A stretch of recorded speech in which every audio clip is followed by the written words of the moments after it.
Have you ever wondered what happens when a broken soldier meets a damaged war dog?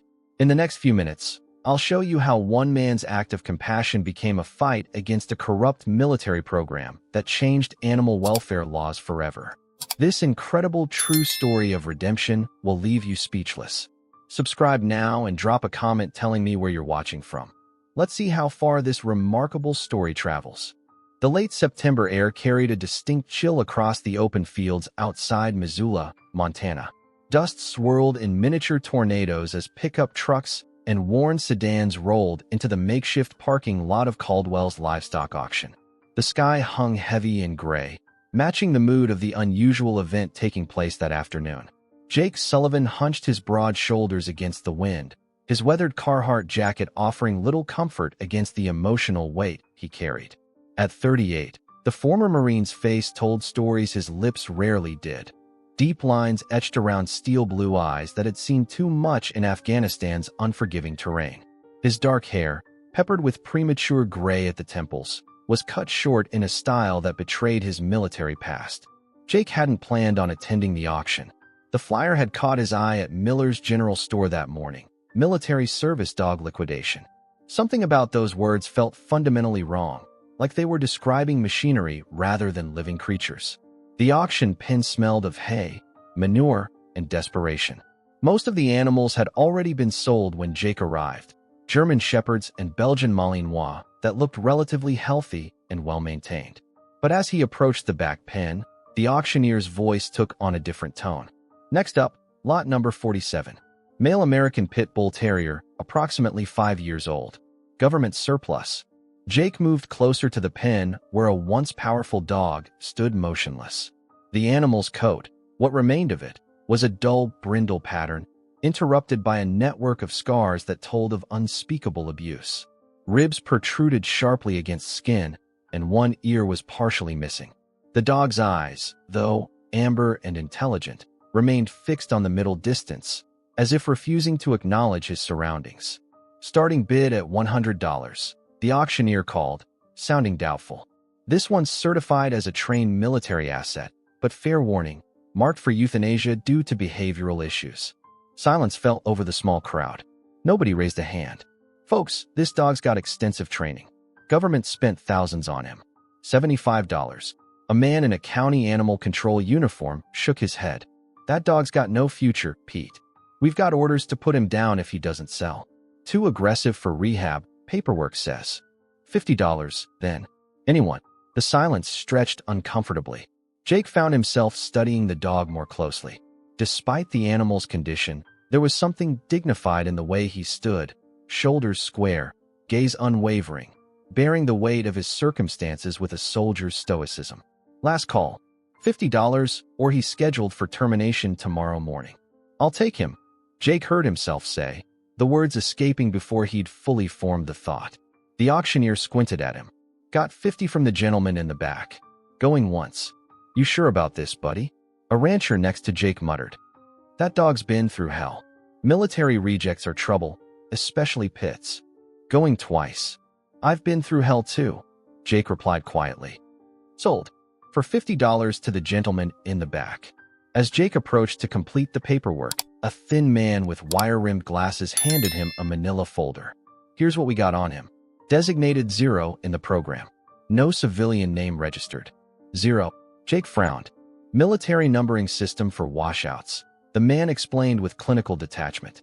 Started as K9-055, got downgraded to 0 when he failed final assessments. File says he's unpredictable. Won't respond to commands reliably. Jake glanced at the dog again, meeting those amber eyes for the first time. The animal held his gaze, neither aggressive nor fearful, just present and watchful. You'll need to sign this liability waiver, the thin man continued. States you understand the risk and that, I know about risk, Jake interrupted, taking the pen.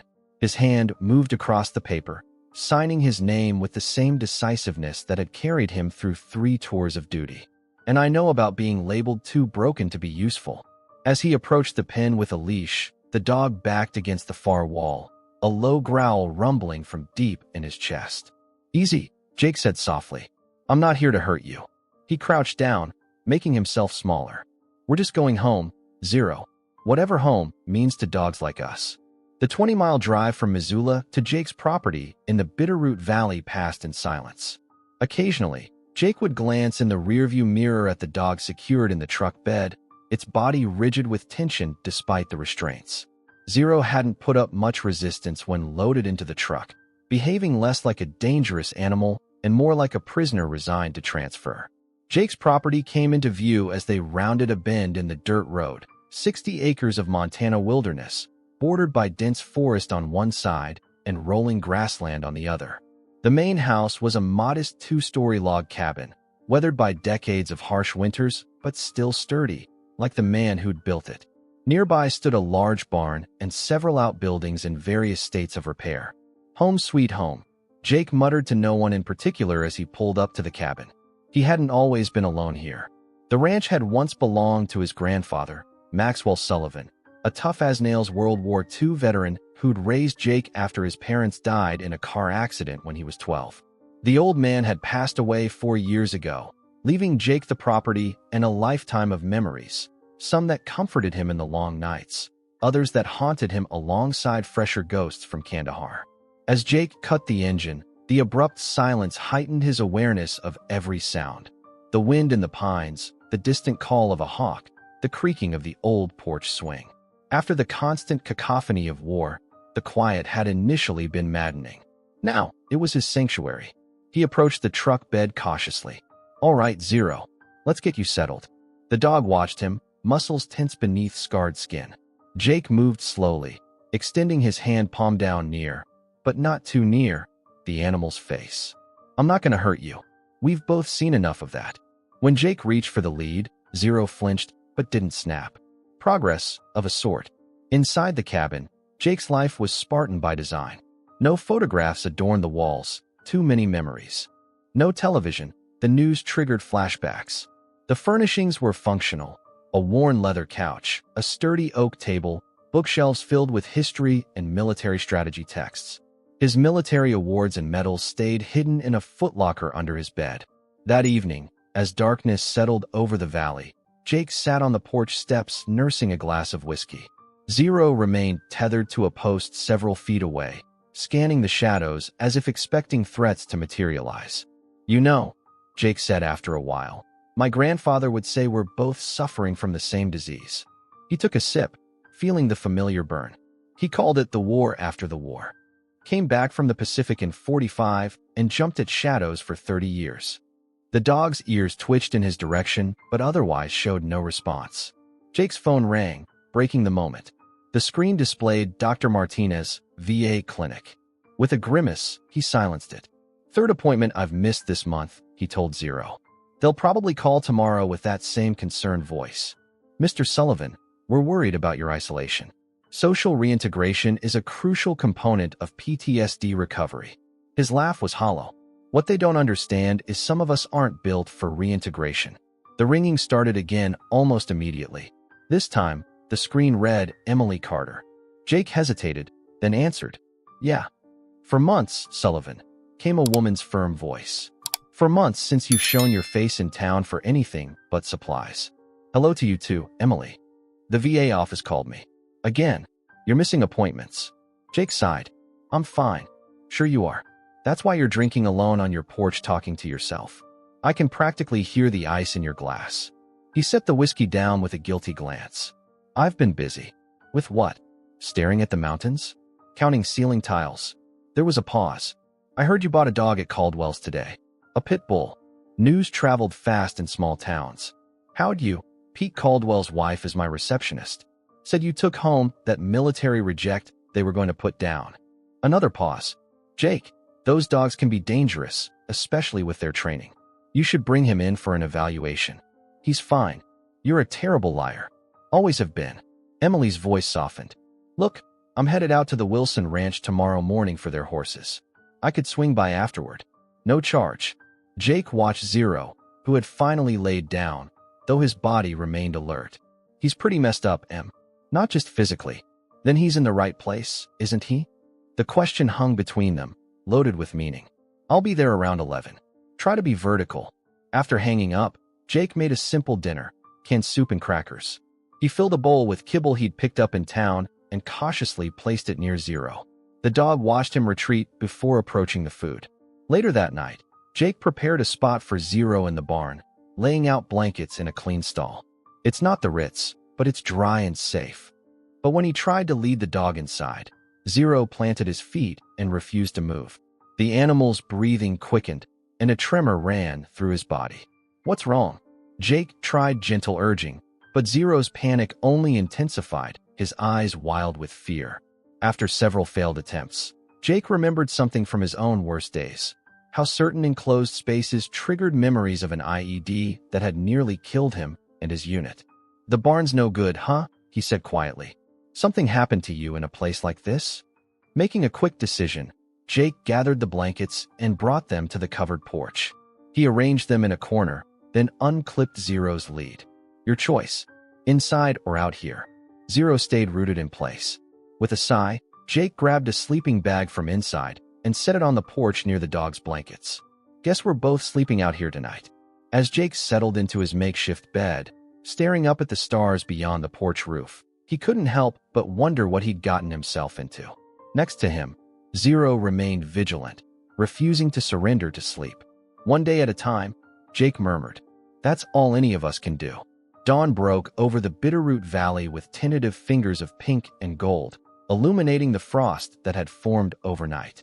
Jake awoke with a start, momentarily disoriented by the hard wooden porch beneath him.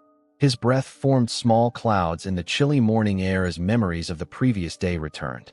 Turning his head, he was surprised to find Zero lying just an arm's length away, amber eyes open and watchful. The dog hadn't been there when Jake had finally drifted off to sleep. "Morning," Jake said, his voice rough with sleep. "You decide to keep an eye on me after all?" Zero's ears twitched, but otherwise he remained motionless, his gaze never leaving Jake's face. Jake sat up slowly, muscles protesting after a night on the hard porch. "First order of business, you need a real name. 0 foot isn't going to cut it." He studied the dog, taking in the powerful build beneath the scarred exterior. Despite his emaciated state, there was something regal in the way the animal held himself. "Brutus," Jake decided. "You look like a Brutus to me. Strong. Survivor."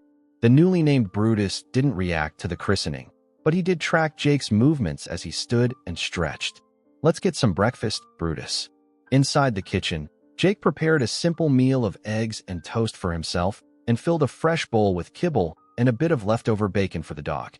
When he returned to the porch, Brutus had moved to the top step, surveying the property with military precision. "Smart move," Jake commented.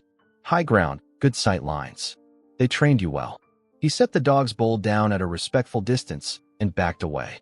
Brutus approached cautiously, sniffed the offering, then began to eat, quickly but with discipline, the way soldiers eat in combat zones.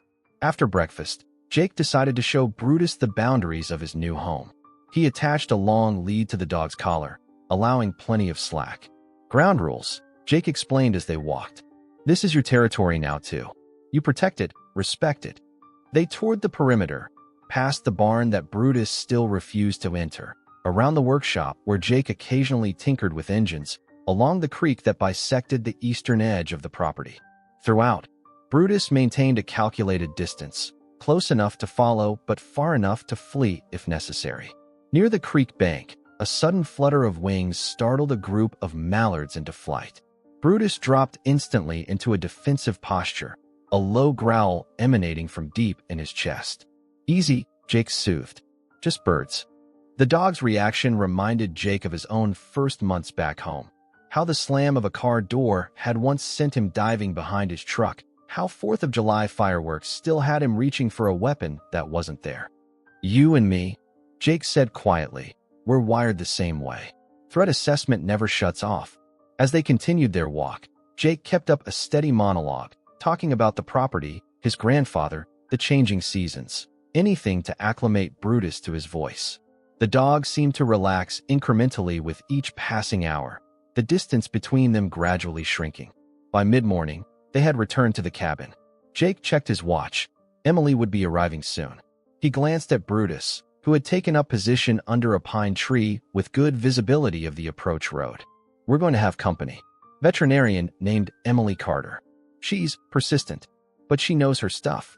Jake busied himself tidying the cabin, more for his own peace of mind than for Emily's benefit.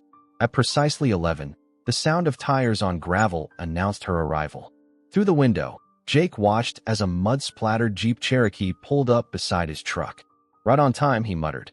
Emily Carter emerged from the vehicle with the confident movements of someone comfortable in their own skin. In her early 30s, she wore her dark hair in a practical braid, her olive complexion lightly tanned from outdoor work. She was dressed for function: jeans, boots, and a fleece jacket with her veterinary clinic's logo embroidered on the chest. She spotted Jake watching from the window and waved. "You're vertical. It's a miracle." Jake stepped onto the porch. "Promised, didn't I?" Emily approached, medical bag in hand, but stopped when she noticed Brutus under the tree. The dog had risen to his feet, body tense but not aggressive. "That's him?" she asked, her professional assessment already beginning. "He's in worse shape than I expected." "His name's Brutus now," Jake said. Emily raised an eyebrow. "Brutus, huh? Suits him." She set her bag down slowly. "May I approach him?" "Your call. He's been calm with me, but he's still figuring things out." Emily reached into her pocket and withdrew what looked like a piece of jerky. Military dogs usually have specialized training. "Let's see what he remembers." She moved toward Brutus with deliberate steps, no sudden movements, maintaining eye contact without staring him down, a perfect demonstration of canine approach protocol. "Hey there, Brutus," she said in a gentle but confident voice. "I'm Emily. I'm just going to take a look at you. Make sure you're healthy." Brutus watched her, muscles coiled for flight, but didn't retreat. "He's not showing aggression," Emily noted. "He's showing fear. Classic signs of abuse, not inherent violence." When she was about 10 feet away, she stopped and crouched down, making herself smaller. "Good boy, Brutus. You're doing great." She held out the treat, palm flat. For a long moment, nothing happened. Then, to Jake's surprise, Brutus took a hesitant step forward, then another, until he was close enough to delicately take the offering from Emily's hand. "There we go," she said softly. "Good choice, Brutus." As the dog chewed the treat, Emily slowly reached out and gently stroked his shoulder, avoiding the more sensitive areas around his head. Brutus tolerated the touch, though he remained vigilant. "Jake," Emily said without taking her eyes off Brutus, "this dog isn't dangerous. He's traumatized. There's a world of difference." For the first time since bringing Brutus home, Jake felt something loosen in his chest, a knot of worry he hadn't fully acknowledged. "So I made the right call? Taking him?" Emily looked up at him, a half-smile playing on her lips. "For both your sakes, I hope so." As they stood there in the clear Montana morning, a damaged man, a damaged dog, and a woman determined to help them both, a silent understanding passed between them. The road ahead would not be easy, but perhaps, just perhaps, they had taken the first steps toward healing. Emily's examination of Brutus took place on the front porch, where the dog seemed most at ease. Jake watched from a respectful distance as she gently assessed the animal's condition, her hands moving with practiced confidence over his scarred body. "Multiple lacerations that healed poorly," she commented, fingers tracing a particularly prominent scar along Brutus's flank. "Some of these look deliberate, Jake. Not combat injuries." Jake's jaw tightened. "What do you mean, deliberate?" "The pattern, the precision." Emily's voice was clinical, but her eyes betrayed her anger. "These weren't accidents. Someone did this systematically." Brutus remained surprisingly still during the examination, as if sensing Emily's intentions were benevolent. It was only when she reached for his neck that he flinched, a low warning rumble emanating from his throat. "Easy boy," Emily murmured. "I just need to check something." With slow, telegraphed movements, she palpated the thick muscle at the base of his skull. Her fingers paused, and a frown creased her brow. "There's something here, under the skin." She reached into her bag and pulled out a handheld scanner. "Let me check if he's microchipped." The scanner beeped almost immediately. "That's odd. What is it?" Jake asked, stepping closer. "Standard pet microchips emit at 134.2 kilohertz. This one's different, military grade." She studied the readout. "I can only access part of the data. The rest is encrypted." Jake crouched beside them. "Can you tell anything from what you can see?"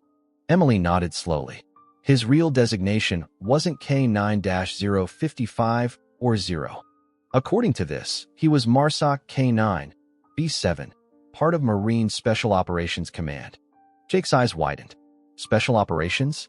That's elite-level training. He looked at Brutus with newfound understanding. No wonder he's so tactically aware. There's more. Emily's voice lowered. The data shows he was transferred from MARSOC to something called Project Cerberus under the command of Major Richard Barnes. That's where the encryption begins. Project Cerberus? Never heard of it. Neither have I, and I've worked with military dogs for years. Emily's concern was evident. This isn't standard procedure, Jake. Military working dogs have transparent records, especially when they're decommissioned. Brutus had begun to pace restlessly, perhaps sensing the tension in their voices. The paperwork from the auction said he was a washout, Jake recalled. But special ops dogs don't just wash out without explanation. They cost too much to train. Emily packed away her equipment, decision made. I have a friend at the VA hospital in Missoula, Dr. Marcus Webb. He specializes in military service animals. If anyone can help us understand what happened to Brutus, it's him. Jake hesitated. Going into Missoula means people. Questions. Sometimes questions need asking, Jake. Emily's gaze was steady, especially when something doesn't add up. The drive to Missoula was tense. Brutus, secured in the back of Jake's truck with a specialized harness Emily had provided, remained watchful of every passing vehicle.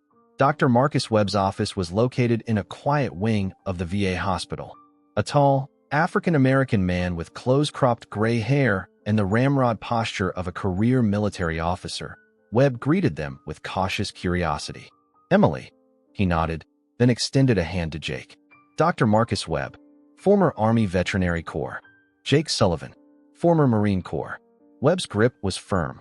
Emily mentioned you've acquired a military working dog with some unusual circumstances. May I see him? Outside in the hospital's small courtyard, Webb observed Brutus from a distance before approaching.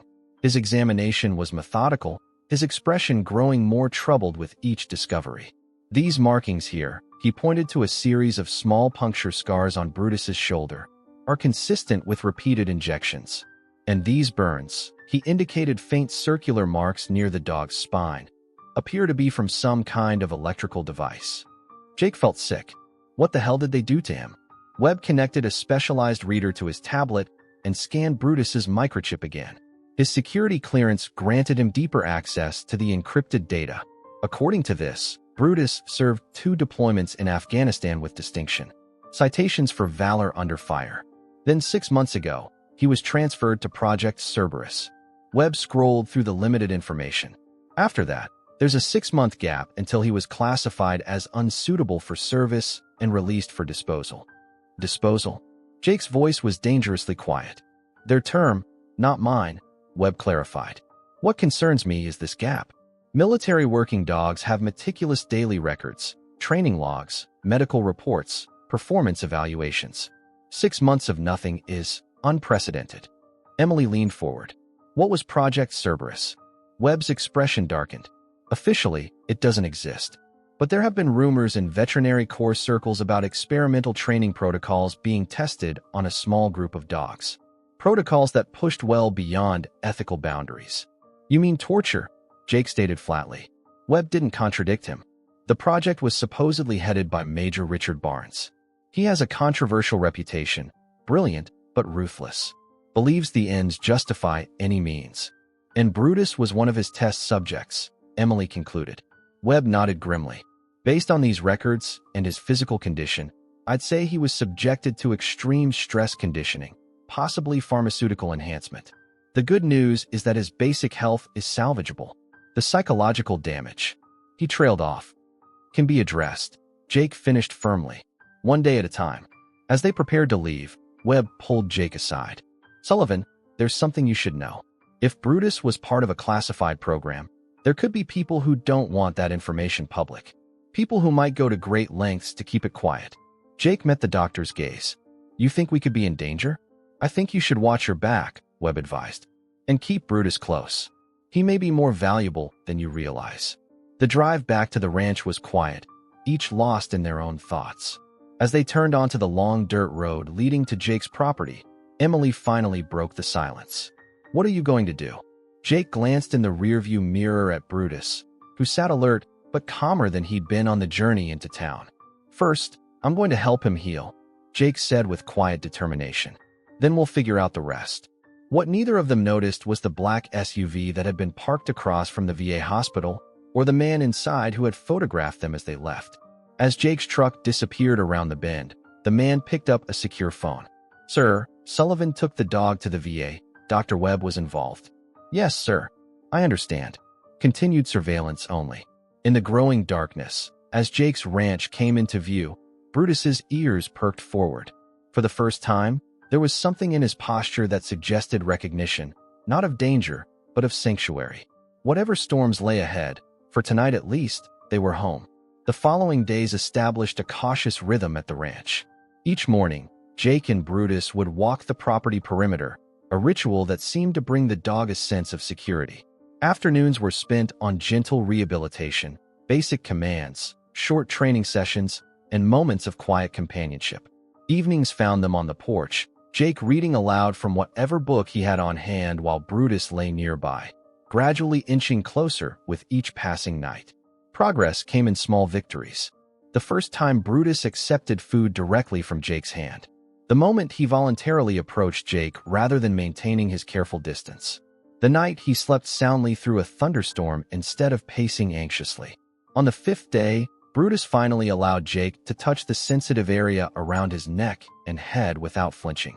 It felt monumental. "Good boy," Jake murmured, his fingers gently massaging the thick muscles at the base of Brutus's skull. "We're getting there." Emily visited regularly, bringing supplies and monitoring Brutus's physical recovery. The dog had gained weight, and his coat was beginning to regain its natural sheen. More importantly, the perpetual wariness in his eyes had begun to soften when Jake or Emily was near. "He's bonding with you," Emily observed one afternoon as she watched Jake work with Brutus on basic recall commands. "Faster than I expected." Jake nodded. "We understand each other." It was true. The silent communication developing between man and dog transcended typical training. They recognized in each other the hypervigilance, the nightmares, the instinctive responses to perceived threats, and the gradual, fragile path toward trust. On the 10th day, as October's chill deepened across the valley, the illusion of security shattered. Jake was splitting firewood behind the cabin when the sound of tires on gravel reached him. Brutus, who had been lying in a patch of sunlight, was instantly alert, a low growl forming in his throat as he stared toward the approaching vehicle. "Easy," Jake murmured, setting down his axe and moving to stand beside the dog. "Let's see who it is." A black Ford Explorer with government plates rolled to a stop in front of the cabin. Two men emerged, one tall and lean with the sharp features and calculating eyes of a career bureaucrat, the other broader with the unmistakable bearing of military training. Both wore dark suits that failed to completely disguise the bulge of shoulder holsters. Jake's combat instincts kicked in immediately. He assessed threats, escape routes, potential weapons within reach. Beside him, Brutus had gone utterly still, muscles coiled for action. "Mr. Sullivan?" The taller man called out. "Thomas Reed, Department of Defense. This is my associate, John Mercer. We'd like a word." Jake approached slowly, keeping Brutus at his side with a hand signal. "What can I do for the DoD?" Reed's gaze fixed on Brutus. "I see you've acquired a military asset, Mr. Sullivan." "I adopted a dog," Jake corrected. "From an auction. All legal and documented." Reed smiled thinly. "Of course. However, there seems to have been an administrative error. That particular animal was not supposed to be released for civilian adoption." "Really?" Jake kept his voice level. "The paperwork seemed in order. A regrettable oversight." Reed reached into his jacket and produced an envelope. "We're prepared to offer compensation for your inconvenience. $20,000, cash. In exchange, we'll take custody of the animal and correct the records." Jake didn't take the envelope. He has a name now, Brutus, and he's not for sale. The second man, Mercer, spoke for the first time. "Mr. Sullivan, with all due respect to your service record, you don't understand what you're dealing with. That dog was part of a specialized training program. He represents a significant government investment. Seems to me the government wrote him off as trash," Jake countered. "Marked for euthanasia at a backwater auction doesn't sound like protecting an investment." Reed's facade of pleasantry thinned. Plans change, Mr. Sullivan. The program has been reevaluated. Assets are being consolidated. What program would that be? Jake asked innocently. The auction paperwork was pretty vague. A flicker of calculation crossed Reed's face. Classified, I'm afraid. But I assure you, it's a matter of national security. Funny thing about national security, Jake replied. I spent 12 years serving it. Never once involved torturing dogs. Reed's expression hardened. Careful, Sullivan. Making unfounded accusations against government operations could be problematic for a veteran in your condition. The veiled threat hung in the air between them. Jake felt his anger rise, but kept it carefully contained. Are you threatening me, Mr. Reed? Merely expressing concern. Reed placed the envelope on the hood of their vehicle. The offer remains open for 24 hours. I suggest you reconsider. As the men turned to leave, Mercer paused. Dog looks good. Better than expected. His eyes met Jake's. You've done well with him.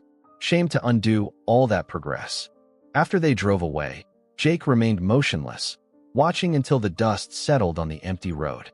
Beside him, Brutus's growl had subsided to a watchful silence. That evening, Jake called Emily. We had visitors today. DOD. What did they want? Her concern was immediate. Brutus offered 20 grand. That's not normal procedure for a military working dog. They weren't normal DOD officials, Jake replied. And they knew things about me, about Brutus. Things they shouldn't know easily. There was a pause on the line. What are you going to do? Jake looked at Brutus, who had positioned himself by the window with a clear view of the approach road. I'm going to find out what the hell Project Cerberus was, and why they're so eager to get Brutus back. After hanging up, Jake retrieved a locked case from beneath his bed. Inside was his service pistol, a Beretta M9 he'd maintained meticulously despite rarely using it. He checked the weapon, loaded it, and placed it within easy reach of his bedside. That night, standing on the porch beneath a sky crowded with stars, Jake made a decision. They're not taking you back, he told Brutus, who sat alert at his side. Whatever they did to you, whatever they're hiding, it's over. The dog looked up at him, amber eyes reflecting the porch light. For the first time, Brutus moved deliberately closer, pressing his muscular body against Jake's leg in what could only be interpreted as solidarity. Somewhere in the darkness beyond the ranch's boundaries, a vehicle drove slowly past, headlights off. Neither man nor dog acknowledged it directly, but both tracked its movement until the sound of the engine faded into the night. The message was clear: they were being watched. Jake rested his hand on Brutus's head, and the dog allowed the touch without reservation. Get some rest, he murmured. I think we're in for a long fight. 3 days after the government visitors, rain swept across the Bitterroot Valley in sheets of icy water. The mountains disappeared behind a curtain of gray, and the dirt road to Jake's ranch turned to thick, rutted mud. It was the kind of weather that kept most people indoors, which was why Jake found it the perfect opportunity to make his move. No one expects action in this weather, he explained to Brutus as he packed a duffel bag with essentials. The dog watched from his position near the door, apparently understanding the urgency in Jake's voice, if not his exact words. Military Doctrine 101. Use the environment to your advantage. Since Reed and Mercer's visit, Jake had maintained the appearance of normal routine while quietly preparing. The cabin's locks had been reinforced. Extra ammunition for his Beretta was strategically placed throughout the house. Emergency supplies were packed and ready. Most importantly, Jake had reached out to his old friend Ryan Mitchell, a former combat correspondent now working as an investigative journalist for a national news outlet. If anyone could dig into a classified military program without setting off alarms, it was Ryan. We're meeting Ryan tomorrow in Great Falls, Jake informed Brutus, who had become his constant confidant. But first, we need to get through tonight. Jake's instincts, honed through years of combat, had been screaming since the government men left. The casual drive-bys at odd hours, the occasional flash of light from the ridge overlooking his property, the strange clicks on his phone line. They were being watched, assessed, and eventually, they would be targeted. Night fell early, hastened by the storm. Thunder rolled across the valley as Jake finished his preparations, the violent weather providing natural cover for any approaching threats. At 11:42 p.m., as rain pounded against the cabin's roof, Brutus suddenly raised his head from his position by the fireplace. His ears pricked forward, body tensing and alert. Jake, who had been dozing in his chair, was instantly awake. "What is it, boy?" Brutus moved silently to the window, hackles rising. A low, almost inaudible growl rumbled in his chest. Jake extinguished the lamp and moved in darkness to the gun cabinet. Outside, the storm raged, but beneath the cacophony of wind and rain, other sounds emerged: the faint crunch of boots on wet gravel, the metallic click of a weapon being readied. "Good ears," Jake whispered to Brutus, retrieving his rifle. "Back door. Quiet now." As if understanding perfectly, Brutus followed Jake through the darkened cabin to the rear entrance that faced the dense forest beyond. They slipped onto the covered back porch just as the first muffled thud hit the front door. A battering ram, Jake realized. "Federal agents," a voice shouted from the front of the house. "Sullivan, open up." Jake moved swiftly, keeping low. "Not feds," he muttered to Brutus. "Real feds announce themselves properly and wait for response." They descended the porch steps and melted into the tree lean as the sound of splintering would echoed from the cabin. Jake led Brutus deeper into the forest along a narrow trail only visible to those who knew where to look. The rain had soaked them both within minutes, but it also masked their scent and sound from pursuers. 100 yards in, concealed by a dense thicket, Jake paused to listen. Flashlight beams cut through the darkness around the cabin as voices called out in professional, clipped tones. Through the trees, he could make out at least 4 men in tactical gear. "Where the hell are they?" one shouted over the storm. "Spread out. Check the barn and outbuildings." Jake touched Brutus's neck, a signal they had practiced. The dog remained perfectly still beside him, rainwater streaming from his muscular form. "Good boy," Jake breathed. "Now we wait." For 20 tense minutes, they remained motionless as the search expanded across the property. Jake calculated distances, assessed options. They needed to reach his truck, hidden half a mile away in an abandoned logging shed as part of his contingency plan. Just as Jake prepared to move, a beam of light swept along the edge of the thicket. A dark figure approached, rifle raised. Brutus tensed, ready to attack. "No," Jake whispered, staying the dog with a hand signal. Confrontation would only reveal their position to the others. The searcher moved closer, his light illuminating the dense foliage mere feet from their hiding place. Jake controlled his breathing, willing himself to become part of the landscape. Beside him, Brutus remained statue still, amber eyes fixed on the potential threat. The flashlight beam lingered for a heart-stopping moment, then moved away as a voice crackled over the man's radio. "All units, convene at primary objective. No sign of targets. Implement secondary protocol." The figure retreated, leaving Jake puzzled by the sudden withdrawal until a new sound cut through the rain. The distinct whoosh of accelerant catching fire. Through the trees, orange light bloomed as flames erupted from his cabin. "They're burning us out," Jake realized, or covering their tracks. When the searchers had congregated around the blazing structure, Jake and Brutus moved deeper into the forest, following the escape route Jake had planned for exactly this scenario. The rain worked in their favor, masking their trail as they navigated by memory and instinct through the pitch-black wilderness. An hour later, soaked and mud-covered, they reached the old logging shed. Jake's truck waited inside, preloaded with supplies and equipped with plates registered under his grandfather's name. "That was close, boy," Jake said as he helped the exhausted dog into the passenger seat. "Too close." As they pulled onto a rarely used Forest Service road that would eventually connect to the highway, Jake's phone vibrated. The screen showed Ryan's number. "Sullivan," Jake answered tersely. "Jake, thank God." Ryan's voice crackled through poor reception. "I've been trying to reach you. Your place is on fire. It's all over the emergency bands." "Yeah, I noticed. We're clear." Ryan questioned, then understood. "The dog's with you?" "Brutus isn't leaving my side," Jake confirmed. "What have you found?" "Nothing good." Ryan's voice lowered. Project Cerberus wasn't just any black op. It was run outside normal chains of command, funded through shell accounts. Major Barnes has connections all the way to the Pentagon. "What were they doing, Ryan?" "From what I can piece together, they were creating the perfect war dogs, animals conditioned to operate beyond normal canine limitations. Extreme aggression, pain tolerance, obedience without question. Ryan paused.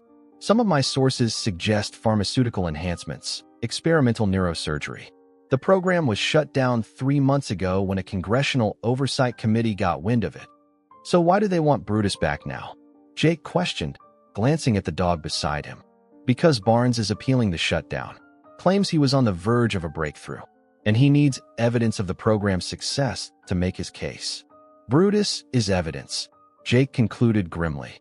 Worse, he's a witness. If anyone documented what those dogs went through, Barnes could face serious charges. Military prison time. Lightning flashed overhead, briefly illuminating the forest road ahead. Jake tightened his grip on the steering wheel. Change of plans, Ryan. Great Falls is too obvious. Where can we meet that's secure? I've got a cabin outside Helena. Isolated, defensible.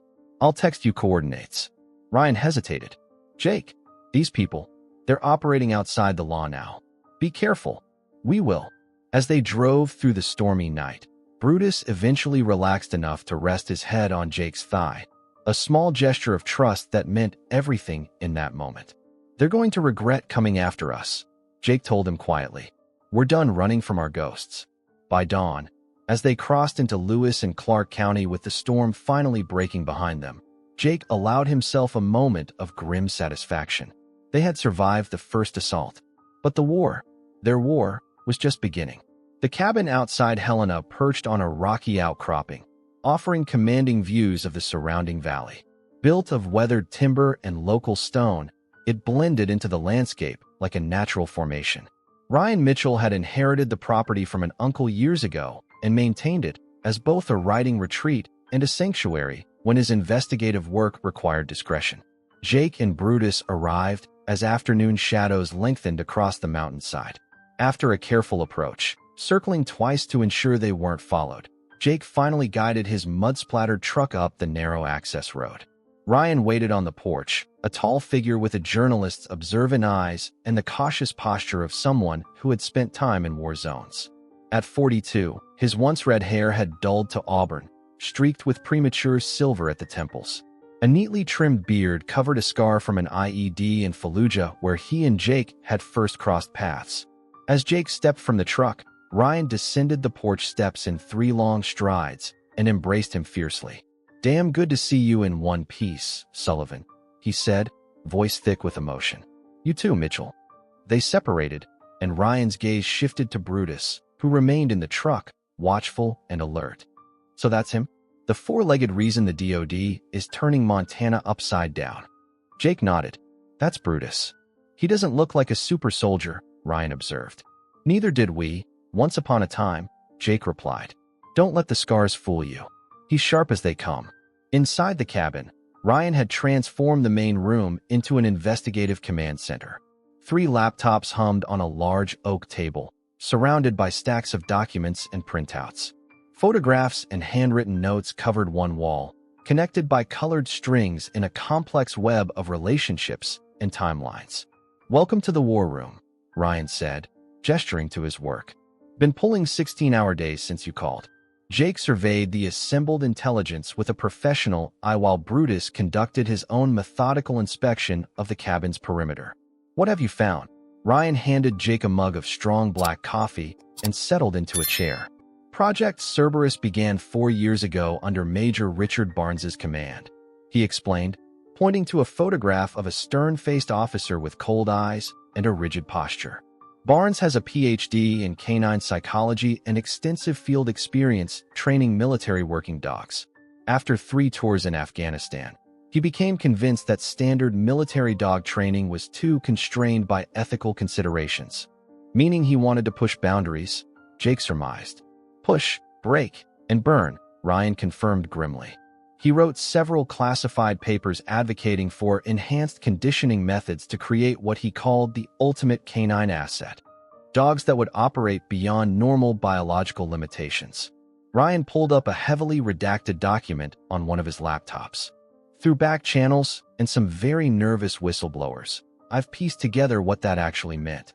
Phase 1 was selection, identifying dogs with exceptional physical attributes and high pain thresholds. Phase 2 was isolation and breakdown, destroying the dog's normal social bonds and psychological stability. Brutus flinches when anyone approaches his head, Jake noted quietly, and he refused to enter the barn. Ryan nodded, consistent with their methods. They used sensory deprivation chambers, modified shipping containers with sound-dampening material. Dogs would be kept in complete darkness for days, then subjected to disorienting light and sound. Physical spaces were utilized as conditioning tools. Certain rooms meant pain, others meant food or rest. Creates a trauma response to specific environments. Jake's jaw tightened as he envisioned Brutus enduring such treatment. Phase 3, Ryan continued reluctantly, was chemical enhancement. Experimental compounds to increase aggression, strength, and stamina. Some derivations of combat stimulants used in human supersoldier programs. Others developed specifically for canine physiology. Is that what they were injecting? Jake asked, remembering the puncture scars Webb had identified. Partly. They were also implanting subdermal devices, miniaturized versions of the shock collars used in civilian dog training, but with remote activation capabilities and much higher voltage. Handlers could trigger pain responses from a distance, ensuring compliance in the field.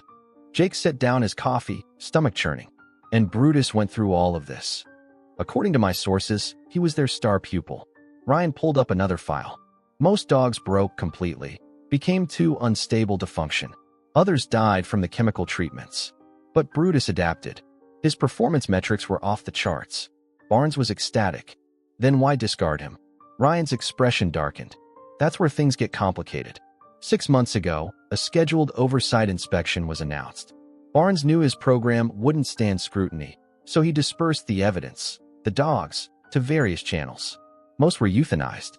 The lucky ones, like Brutus, were classified as failed assets and auctioned off in remote locations where no one would ask questions. But now they want him back, Jake said. Barnes is making a play to restart the program, Ryan confirmed. Claims he can deliver results that would revolutionize tactical canine deployment.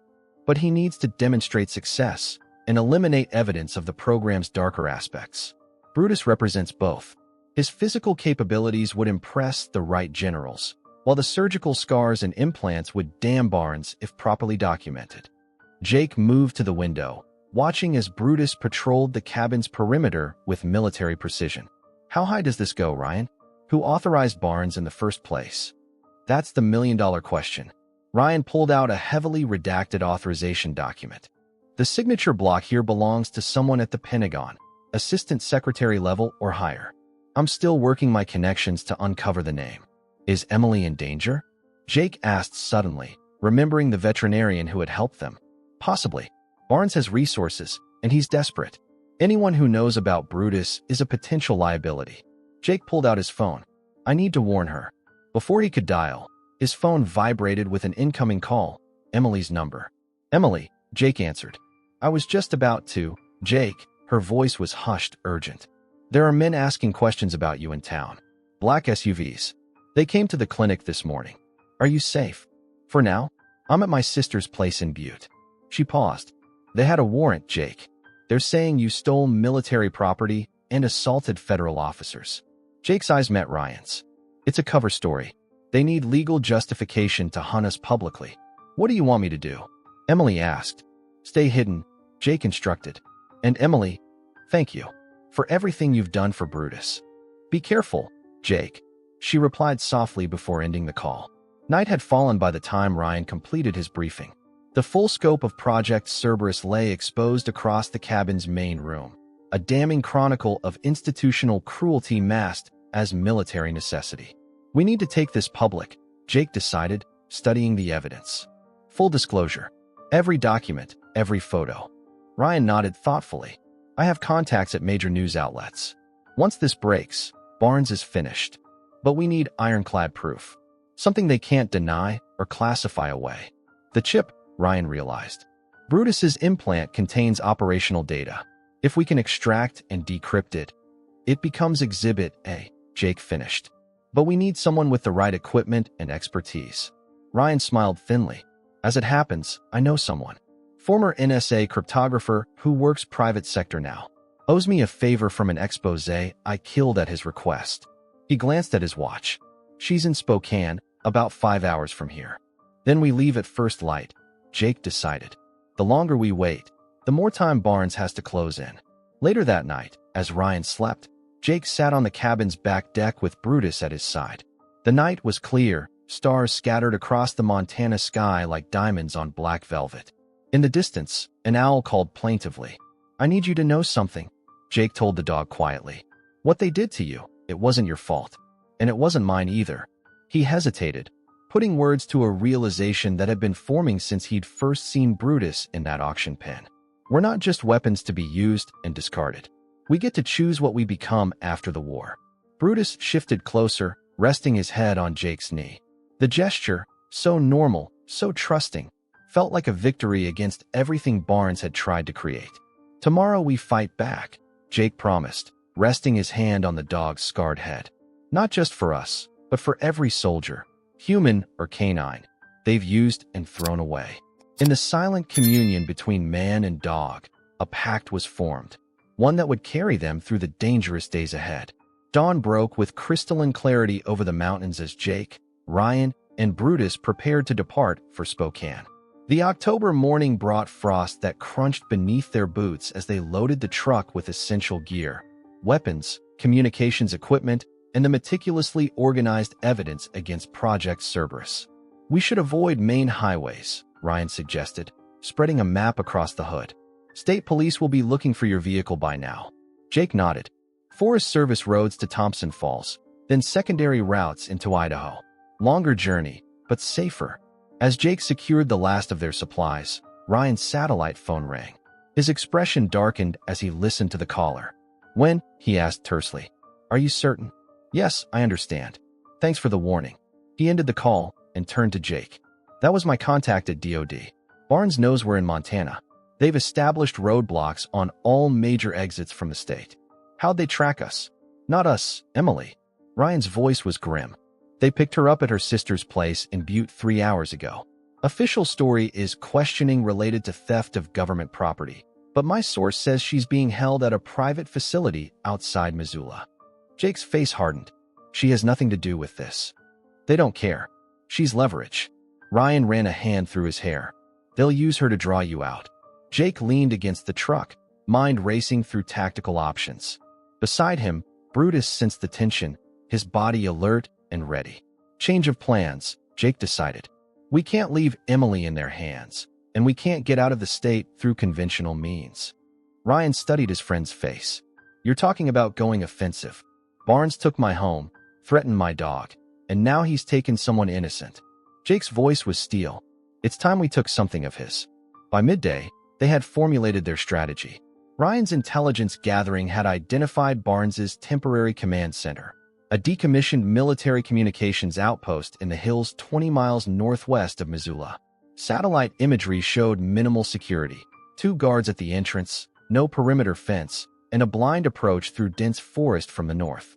"It's arrogance," Ryan observed as they studied the facility layout. "Barnes doesn't think anyone would dare come after him directly. Arrogance creates vulnerability," Jake replied, echoing his Marine training. "We use that." As dusk approached, they positioned themselves on a wooded ridge overlooking the facility. Through high-powered binoculars, Jake observed the compound, a utilitarian concrete structure partially built into the hillside, with a gravel parking area containing 4 vehicles, 2 military Humvees, Barnes's black SUV, and an unmarked white van. "That's where they'd keep Emily." Jake indicated the van. "Standard procedure for temporary detainment." Ryan checked his equipment one final time. As a former combat correspondent, he was no stranger to danger zones, but this direct action was beyond his normal operations. "The plan is simple," Jake reminded him. "I create a diversion at the main entrance. You circle around to the service road and extract Emily when they respond to the threat. We rendezvous at the fishing cabin 3 miles east." "And Barnes?" Jake's expression was unreadable. "He'll be looking for Brutus." "I'm counting on it." As night fell completely, Jake and Brutus moved silently through the forest toward the facility's main entrance. Years of combat experience guided Jake's movements. Careful placement of feet, awareness of sight lines, patience in advancing from cover to cover. Brutus operated beside him with eerie precision, as if they had trained together for years rather than weeks. The dog's military conditioning, now redirected toward a purpose of his own choosing, made him a formidable ally. At the edge of the tree line, Jake paused to study the entrance one final time. 2 guards stood beneath harsh floodlights, automatic weapons visible but not at the ready, the casual posture of men who didn't expect trouble. Jake reached into his pack and removed a small drone Ryan had provided, a civilian model modified with a special payload. He powered it up and launched it toward the far side of the compound, programming it to hover over the motor pool area. "Wait," he whispered to Brutus, who remained perfectly still at his side. Jake held up 3 fingers, then 2, then 1. The drone's payload activated, a specialized device that emitted the sound of automatic weapon fire, amplified to combat volume. The effect was immediate. The guards at the entrance raised their weapons, shouting into their radios as they moved toward the apparent threat. Jake and Brutus held their position, counting down silently. When a Humvee roared to life and sped toward the motor pool, followed by 4 armed men emerging from the main building, Jake gave Brutus a hand signal. Now, they moved with synchronized purpose toward the entrance, no longer concealing their approach. Jake wanted to be seen, needed to be seen. As predicted, the remaining guards spotted them and immediately radioed for backup. "Intruder at main gate. It's Sullivan, and he's got the dog." The response was exactly as Jake had hoped. Within moments, the facility's external lights blazed to full power, and a familiar voice crackled over the compound's PA system. "Sullivan, hold your position. You're surrounded." Major Richard Barnes emerged from the main building, flanked by 2 armed men. Even at a distance, his rigid military bearing was unmistakable, a man accustomed to absolute authority. He wore tactical gear over his uniform, a sidearm holstered at his hip. "That's far enough," Barnes called as Jake approached the gate. "I see you've brought my property back." Jake stopped 30 yards from the entrance, keeping his hands visible. Brutus stood at perfect attention beside him. "He's not property, Barnes. He's a veteran, just like me." Barnes laughed, a cold, dismissive sound. "Anthropomorphizing a weapon. How sentimental." He stepped forward, studying Brutus with clinical interest. "Remarkable condition, all things considered. You've maintained his training well." "I didn't maintain anything," Jake replied evenly. "I helped him recover from what you did to him."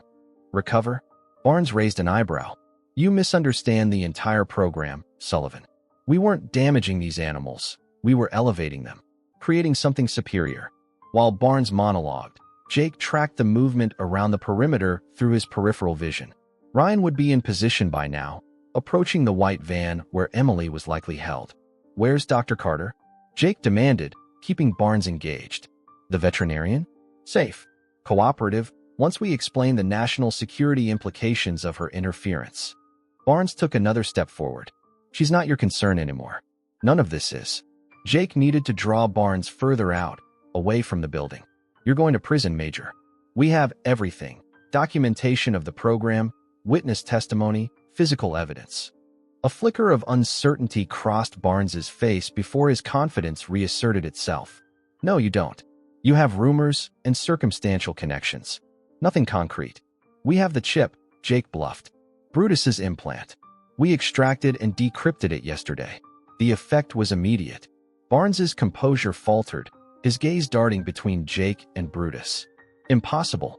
Those chips are military-grade encryption." "Nothing's impossible with the right connections," Jake replied, noting with satisfaction that Barnes had taken another step forward, his security detail following.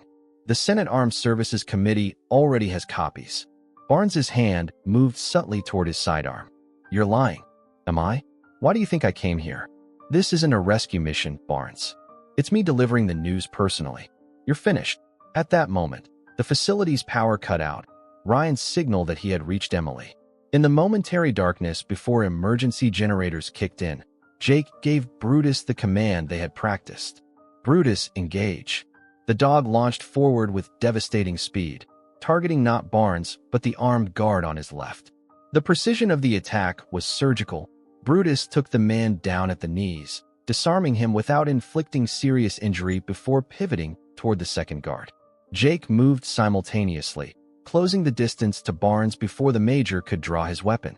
The 2 men collided in the darkness, Barnes's military training evident in his defensive response. He was good, But Jake had spent the last decade in actual combat, not behind a desk.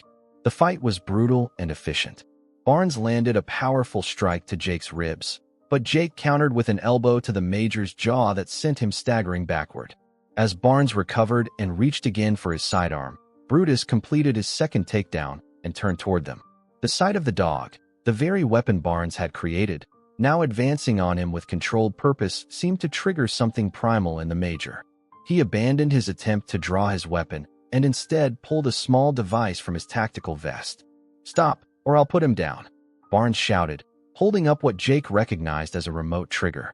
One push and the implant delivers enough voltage to stop his heart. That's why he was so special, the only one who survived the maximum output test. Jake froze, hand extended toward Brutus in a halt command. The dog stopped instantly, eyes fixed on Barnes with unnerving intensity. "You wouldn't kill your own asset," Jake said, buying time as the standoff continued. "He's compromised now," Barnes replied coldly. "And replaceable. The program data is what matters." From the corner of his eye, Jake saw movement. Ryan and Emily slipping through the treeline, clear of the compound. Mission accomplished.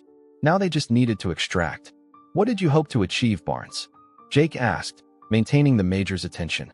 "Dogs with implanted kill switches? Remote-controlled weapons that can't think for themselves?" "Precisely," Barnes snapped. "Weapons that follow orders without question, without moral qualms or hesitation. Like in Afghanistan," Jake pressed, "where following orders blindly got so many of us killed, where thinking soldiers saved more lives than obedient ones ever did." Barnes's finger hovered over the trigger device. "Enough philosophy, Sullivan. Move away from the dog. He's coming with me." Jake locked eyes with Brutus, a silent communication passing between them. In their short time together, they had developed something Barnes couldn't comprehend: trust. "Brutus," Jake said quietly, "choose." What happened next occurred with such speed that later, when Jake recounted it to Ryan, he struggled to sequence the events. Brutus launched forward. Barnes pressed the trigger. The dog's body convulsed momentarily but didn't fall. Instead, he powered through the pain with a determination that defied the technology embedded in his flesh. Before Barnes could react, Brutus had clamped his jaws around the Major's wrist, the precision of his bite severing tendons without breaking bones. The control device clattered to the ground as Barnes screamed in pain and shock. Jake moved forward, securing Barnes with swift, practiced movements. As he zip-tied the Major's hands, emergency vehicles appeared on the horizon. Local sheriff's department responding to an anonymous tip about illegal detention at the facility. "You've destroyed everything," Barnes gasped, face contorted with pain and rage. Jake looked at Brutus, who stood alert and ready despite what must have been excruciating pain from the implant's activation. "No," Jake replied quietly. "We just set it free." In the aftermath, as county deputies secured the scene and paramedics attended to the injured, Jake knelt beside Brutus, examining him for injuries. The dog seemed remarkably unaffected by the implant's activation, a testament to either his extraordinary resilience or the device's failure. Emily, released from Ryan's protective custody once the area was secured, rushed to them. Her medical bag was already open as she dropped to her knees beside Brutus. "The implant," Jake explained urgently. Barnes triggered it. Emily's examination was quick but thorough. "The scar tissue around it may have partially insulated the effect," she concluded. "But it needs to come out immediately." As the lights of more emergency vehicles illuminated the forest road, Jake rested his forehead against Brutus's, a gesture of profound gratitude and respect. "We made it," he whispered. "We're going home." 2 weeks after the confrontation at the military outpost, Jake sat in the waiting area of Emily's veterinary clinic, thumbing absently through a worn field manual. The sterile scent of antiseptic mingled with the more comforting smell of dog treats and cedar shavings. Outside, early November snow dusted the Montana landscape in a pristine white blanket. Dr. Marcus Webb emerged from the treatment room, his surgical scrubs bearing evidence of the delicate procedure he'd just completed. "He's stable," Webb announced without preamble. The extraction was more complicated than anticipated. The device had integrated with surrounding tissue more extensively than the scans showed. "But we got it all." Jake exhaled slowly, releasing tension he hadn't realized he'd been holding. When can I see him? Emily's closing now. He'll be groggy from the anesthesia, but responsive. Webb removed his surgical cap and fixed Jake with a serious look. Sullivan, this implant, it's beyond anything I've seen in military medicine. The neural interface is years ahead of publicly acknowledged technology. Can it be traced back to its origin? Jake asked. Webb nodded grimly. Every component, every circuit, manufacturing signatures, design methodologies, it's all there. The treatment room door opened, and Emily appeared, looking tired but satisfied. He's asking for you, she said with a small smile. In his own way. Inside, Brutus lay on a padded table, and four still attached to his foreleg. Despite the sedation, his amber eyes found Jake immediately, and his tail offered a weak thump of recognition. Hey, partner, Jake said softly, approaching slowly. He placed a gentle hand on Brutus's head, careful to avoid the surgical site at the base of his skull. Good job in there. Webb says you're officially hardware-free. Brutus leaned into Jake's touch, a gesture of trust that still humbled him each time it occurred. The evidence is overwhelming, Ryan announced later that evening as they gathered around the dining table in Emily's modest home on the outskirts of Missoula. It had become their unofficial headquarters since the raid, a neutral location unlikely to draw attention while Brutus recovered. Ryan had spread documents across the table, alongside his laptop displaying early drafts of what would become a bombshell expose. My editor at the National Observer is treating this as the story of the decade. We're running a 3-part series starting Sunday, with simultaneous release to major television outlets. Emily studied the satellite photos of multiple training facilities. How many dogs went through this program? 43, according to the records we recovered, Ryan replied solemnly. Brutus is one of only 3 known survivors. The others? Jake asked, though he already suspected the answer. Euthanized or died during training. Ryan's voice was tight with controlled anger. Barnes classified their bodies as hazardous waste to avoid standard military protocols for service animals. The extraction of Brutus's implant had provided the final, irrefutable piece of evidence they needed. The device, a sophisticated neural interface that could administer pain, deliver commands, and even terminate the animal if necessary, was unlike anything publicly acknowledged in military technology. More damning still were the records recovered from Barnes's temporary headquarters, detailing not only the abuse of the animals, but the systematic falsification of reports to oversight committees. What's happening with Barnes? Emily asked, absently stroking Brutus, who lay beside her chair. The dog had formed a strong bond with the veterinarian during his recovery. Military custody, pending court-martial, Ryan reported. His appeals for classified proceedings were denied after our initial evidence was presented to the Senate Armed Services Committee. Jake moved to the window, gazing out at the snow-covered mountains. And his superiors? The ones who authorized this. Ryan's expression darkened. That's where it gets complicated. Assistant Secretary of Defense William Harrington has resigned for personal reasons, but there's no official acknowledgement of his connection to Cerberus. They're cutting Barnes loose, Jake concluded, making him the scapegoat while the Real architects walk away. For now, Ryan countered. But the story doesn't end with Sunday's publication. I've got sources continuing to dig, whistleblowers coming forward now that the dam has broken. The following Sunday morning, as promised, the National Observer published its first expose, Project Cerberus, inside the military's secret animal weapons program. Ryan's byline appeared beneath the headline, accompanied by carefully selected photographs and documents that told the story without sensationalizing the animal's suffering. By Sunday evening, all major networks had picked up the story. Monday brought congressional statements promising investigations. Tuesday saw veterans organizations and animal rights groups forming an unprecedented alliance to demand accountability. As the week progressed, the public outrage intensified. Videos of protest rallies outside the Pentagon filled social media. Military working dog handlers, past and present, came forward with testimonials about the proper treatment of service animals, creating stark contrast with Project Cerberus's methods. On Thursday morning, Jake received a call from Ryan. Turn on NBC, Ryan instructed without greeting. They're covering Barnes's arraignment. Jake activated Emily's television just in time to see Major Richard Barnes being escorted into a military courthouse, his uniform replaced by standard-issue prison garb, his previously rigid posture now bowed under the weight of public scrutiny. The charges were read aloud by a stern military prosecutor. Animal cruelty, misappropriation of government resources, falsification of official records, operating outside authorized chains of command, assaulting a veteran, and kidnapping a civilian. The military justice system is making an example of him, Ryan observed over the phone.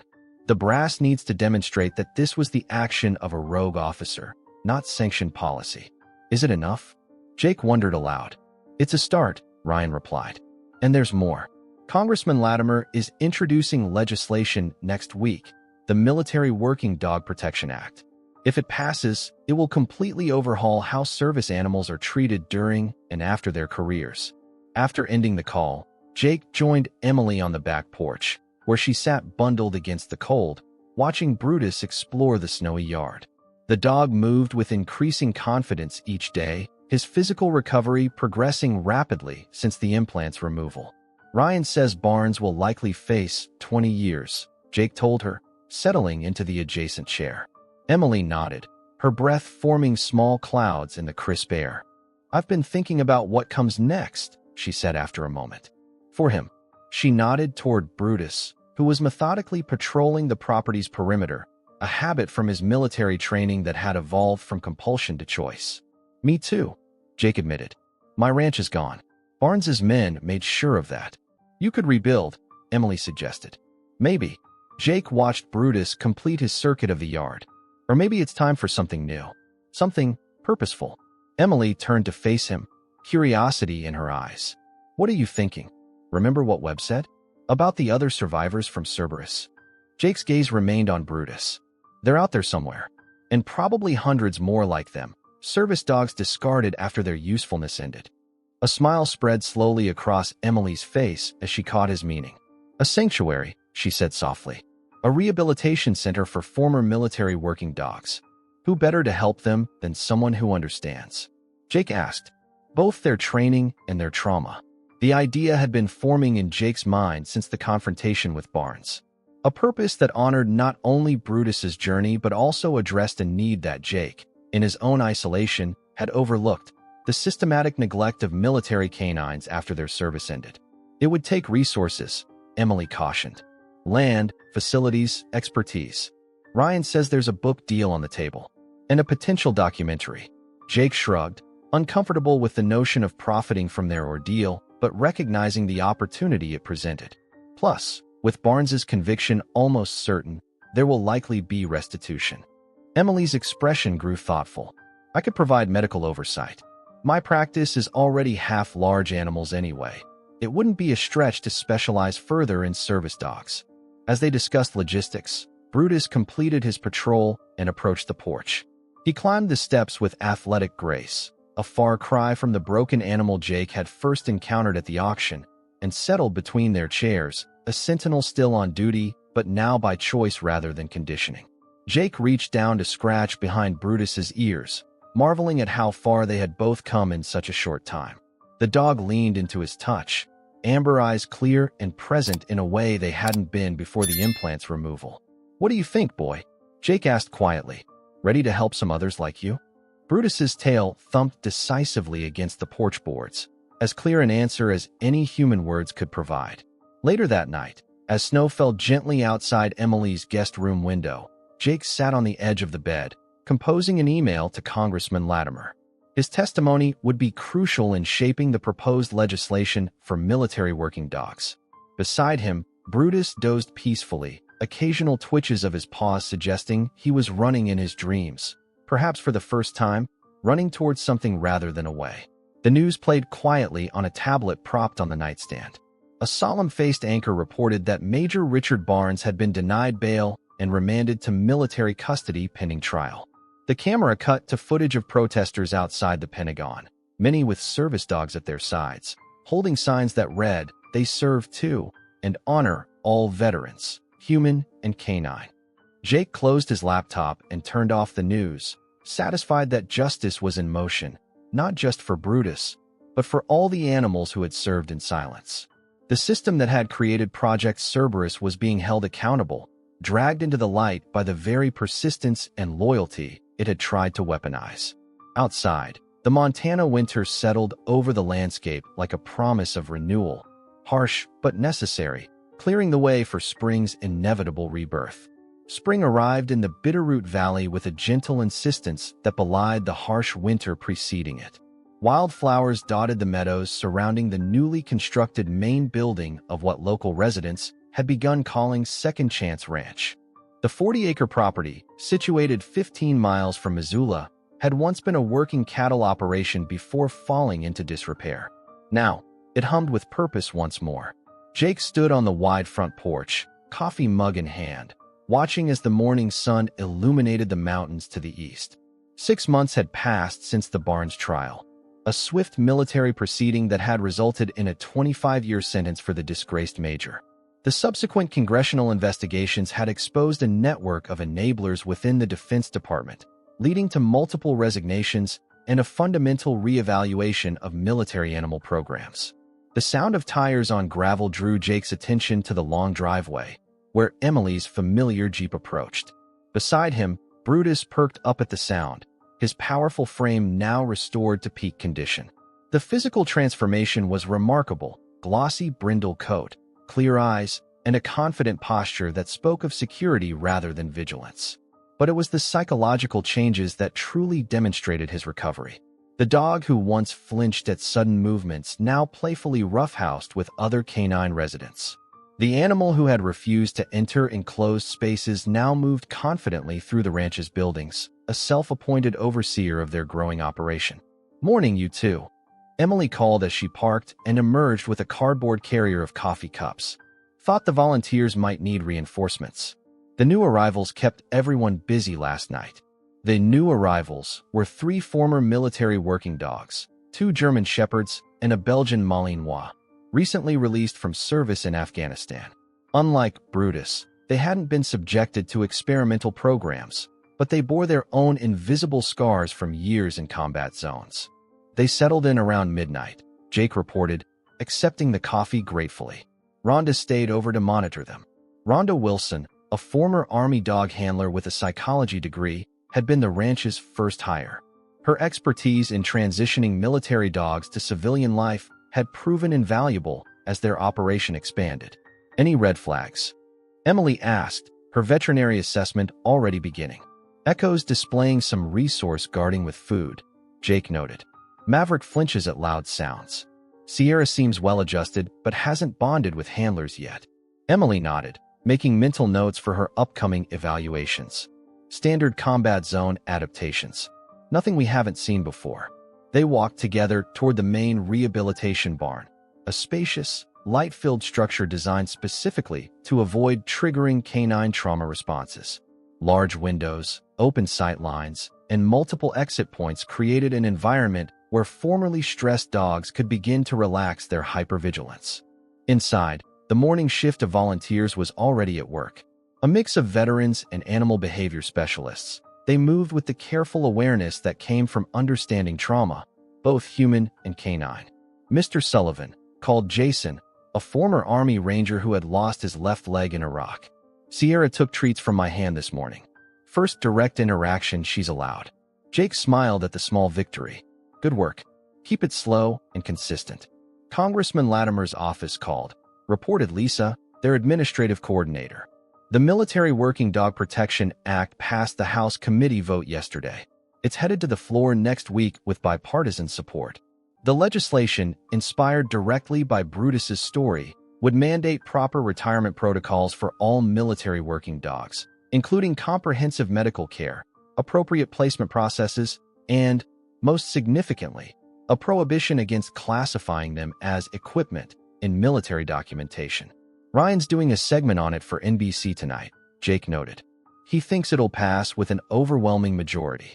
Ryan Mitchell's expose on Project Cerberus had earned him a Pulitzer nomination and a permanent position as a national security correspondent for NBC News. His continued coverage of military working dog issues had kept public attention focused on the cause, even as other news stories competed for headlines. The rehabilitation barn connected to 5 acres of fenced meadow where the dogs could exercise safely. Through the large windows, Jake and Emily watched as Rondo worked with Echo, a German shepherd with a distinctive scar across his muzzle. Using positive reinforcement techniques, she was gradually teaching him that food resources were secure, countering years of uncertain meals in deployment zones. "Sometimes I still can't believe we pulled this off," Emily said quietly, watching the careful rehabilitation work unfolding before them. Jake followed her gaze, taking in the full scope of what they had created. In just 6 months, Second Chance Ranch had grown from concept to reality. Funded by a combination of Ryan's Book Advance, a substantial grant from the newly established Veterans and Canine Alliance, and restitution funds from the Barnes case. "We couldn't have done it without you," Jake acknowledged, glancing at Emily. Their relationship had evolved alongside the ranch, professional respect deepening into friendship and, gradually, something more. Neither had rushed to define it, both carrying their own histories of caution. Emily smiled. It was Brutus who made it possible. His story changed minds all the way to Washington. As if aware he was being discussed, Brutus appeared at Jake's side, pressing against his leg in a gesture that had become their private signal of mutual support. After completing their morning rounds, they headed to the small office adjacent to the main building. Inside, a corkboard displayed their growing success stories, photographs of rehabilitated dogs with their new handlers, many of them veterans themselves. The therapeutic value of pairing traumatized soldiers with recovered service dogs had emerged as an unexpected benefit of their program. Jake settled behind his desk, where a framed photograph held a place of honor. Brutus at the congressional hearing on the Military Working Dog Protection Act, seated calmly beside Jake as he testified about Project Cerberus and its aftermath. The image had appeared on front pages nationwide, a powerful symbol of resilience and redemption. "The construction crew is starting on the new training facility tomorrow," Emily noted, reviewing their schedule. "And Dr. Webb is bringing 3 veterinary students next week for the rotation program." Their partnership with the university's veterinary school was creating a new generation of specialists trained in the unique needs of military working dogs, ensuring that the lessons of Brutus's story would extend far beyond their own operation. The afternoon brought their weekly support group, an informal gathering of local veterans and their service dogs. What had begun as a small circle of 4 or 5 had grown to over 20 regular attendees, creating a community where both human and canine trauma could be discussed openly. Jake led the session with Brutus at his side, the dog's calm presence a living testimony to the possibility of healing.